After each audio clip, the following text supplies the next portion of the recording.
செய்திகள் தொடர்கின்றன. பாகிஸ்தானில் திருமண கோஷினர் சென்ற பேருந்து ஒன்று பள்ளத்தில் உருண்டு விபத்துக்குள்ளானதில் 23 பேர் பரிதாபமாக உயிரிழந்தனர். 70க்கும் மேற்பட்டோர் படுகாயமடைந்தனர். பாகிஸ்தான் தலைநகர் இஸ்லாமாபாத் அருகே உள்ள ககுதா நகர் அருகே திருமண கோஷ்டியைச் சேர்ந்த 100 பேர் பேருந்து ஒன்றில் சென்று கொண்டிருந்தனர். அப்போது ஓட்டுநர் பேருந்தை ஒரு வளைவான திருப்பத்தில் திருப்பியபோது பேருந்து எதிர்பாராத விதமாக ஓட்டுநரின் கட்டுப்பாட்டை இழந்து நிலை தடுமாறி சாலையோர பள்ளத்தில் தலைக்குப்புற கவிழ்ந்தது. இந்த விபத்தில் பேருந்தில் பயணம் செய்த குழந்தைகள், பெண்கள் உள்பட 23 பேர் பரிதாபமாக உயிரிழந்தனர். 70 பேர் படுகாயமடைந்தனர். காயமடைந்தவர்கள் மீட்கப்பட்டு மருத்துவமனையில் சேர்க்கப்பட்டனர். மணமகள் விபத்தில் சிக்கிய பேருந்தில் செல்லாமல் மற்றொரு வாகனத்தில் சென்றதால் அதிர்ஷ்டவசமாக உயிர் தப்பினார் என்பது குறிப்பிடத்தக்கது.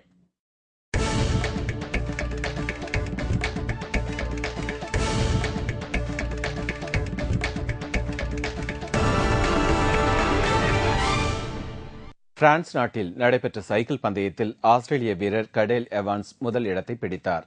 2வது இடம் பிராட்லி என்ற வீரருக்கு கிடைத்துள்ளது. பிரான்ஸ் நாட்டில் ஜெய்சின் நகரில் இருந்து ஜெயின்ட் வலியர் என்ற நகரம் வரையிலான 187 கிலோமீட்டர் தூர சைக்கிள் பந்தயம் நடைபெற்றது.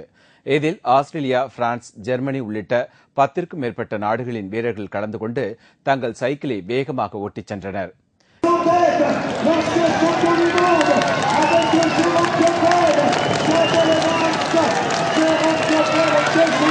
இதில் ஆஸ்திரேலியா கடேல் எவான்ஸ் முதலிடத்தை பிடித்தார்.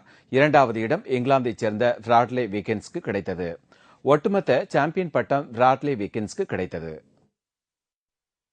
தங்கம் மற்றும் வெள்ளி விலை நிலவரம் வழங்குவோர் லலிதா ஜுவல்லரி, சென்னை, மதுரை.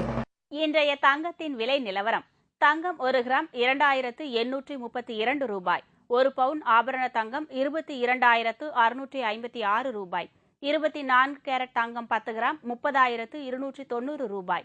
இன்றைய வெள்ளியின் விலை நிலவரம். 1 கிராம் வெள்ளி 58 ரூபாய் 30 காசுகள். 1 கிலோ வெள்ளி 54,480 ரூபாய்.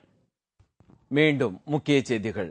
புதுக்கோட்டை இடைத்தேர்தலில் தேமுதிகவின் பிரச்சாரத்திற்கு போலீசார் தொடர்ந்து 2வது நாளாக இடையூறு ஏற்படுத்தி உள்ளனர். தேமுதிக வேட்பாளர் ஜாகிர் உசேனை ஆதரித்து வாக்கு சேகரித்து வரும் திருமதி பிரேமலதா விஜயகாந்த் பேச்சை கேட்க ஏராளமான பொதுமக்கள் திரள்வதைக் கண்டு அதிர்ச்சி அடைந்துள்ள ஆளும் கட்சி இதுபோன்ற இடையூறுகளை ஏற்படுத்தி வருவதாக பொதுமக்கள் தெரிவித்துள்ளனர்.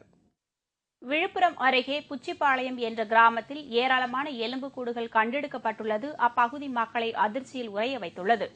வெயிலின் கொடுமையில் சிக்கி தவித்து வந்த பொதுமக்களுக்கு தென்மேற்கு பருவமழை பெய்ய தொடங்கியுள்ளது பெரும் மகிழ்ச்சியை அளித்துள்ளது. தஞ்சையை சேர்ந்த 10ஆம் வகுப்பு மாணவன் ஒருவனை பன்றிக் காய்ச்சல் நோய் தாக்கியுள்ளது.